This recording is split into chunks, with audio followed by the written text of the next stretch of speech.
यांना जमत नाही, कामात ते बिझी असतात. पार्लर आहे, तिचं घर सांभाळावं लागतं, पार्लर पण सांभाळावं लागतं, मुलांकडे लक्ष द्यावं लागतं, त्याच्यामुळे. आणि ह्याला नेहमी प्रॉब्लेम.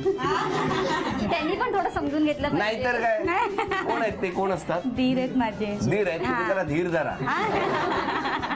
प्रॉब्लेम आहे. अजून कोण बोलणार आहे? कमी बोलते घरामध्ये आणि जास्त वेळ विसरते सगळं काय सांगितलं तर आठवण राहत नाही तिची. थांबा 1 मिनिट, बोला. स्वभाव आहे थोडा विसराळू, पण ती ह्यापुढे थोडी ऍडजस्ट करून. नाही, स्वभावाला काहीतरी औषध पाहिजे ना. ह्यापुढे लक्षात ठेवेल. ह्याच्या पुढे ते कामाबद्दल सुरू आहे माझं. हा, कामात बिझी असल्यामुळे लक्ष नाही, पण हे तर घरातच असतात त्याच्यामुळे तुटलं माझं. मिस्टरांकडे द्या. मिस्टरांकडे तक्रार अशी म्हणजे भडकते लगेच, तिला राग लगेच येतो, पण ते स्वभावावर तसं दिसून येत नाही. पण राग लगेच येतो, मग आपण समजायचं नाही हिला राग आलेला आहे. कसं समजतं तुम्हाला?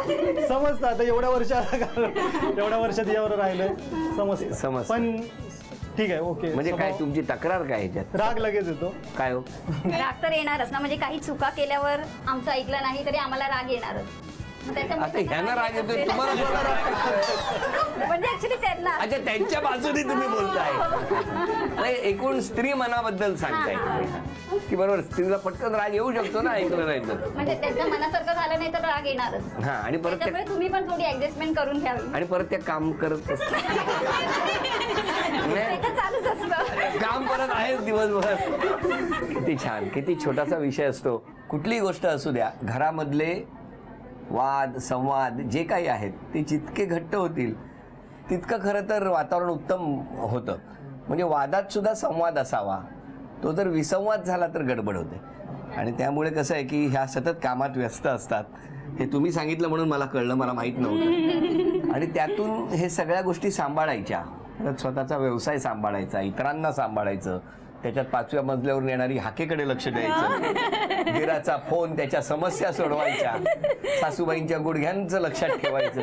काय काय अपेक्षा असतात त्या माऊलीकडनं, पण तरी सुद्धा स्वतःच्या हसण्यामध्ये सगळ्या गोष्टी आणि घराची ऊर्जा दडलेली असं मला वाटतं.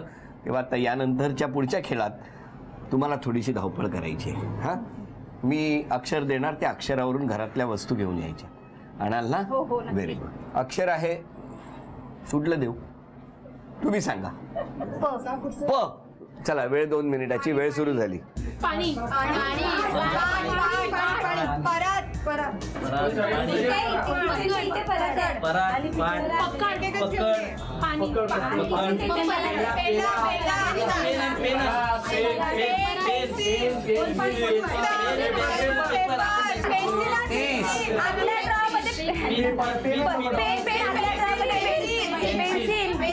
पेन 40. पेन पेन्सिल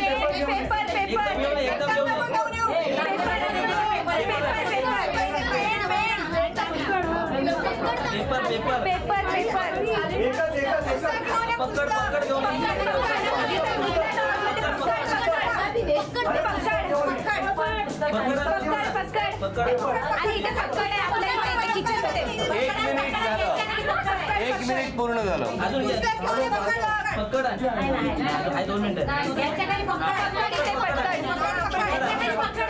पुस्तक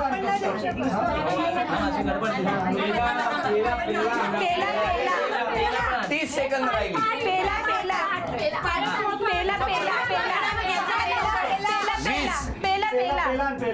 आणि पकड. पेला 9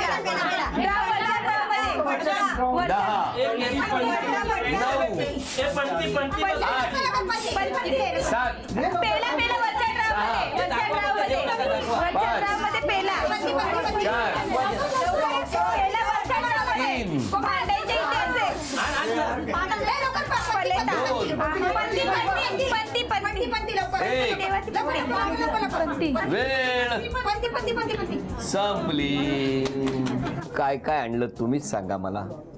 पकड 1 पुस्तक 2 पाटी 3 परात 4 पलिता 5 पेन्सिल 6 पेन 7 पाणी 8 पणती पेपर सॉरी पेपर पण आहे 9.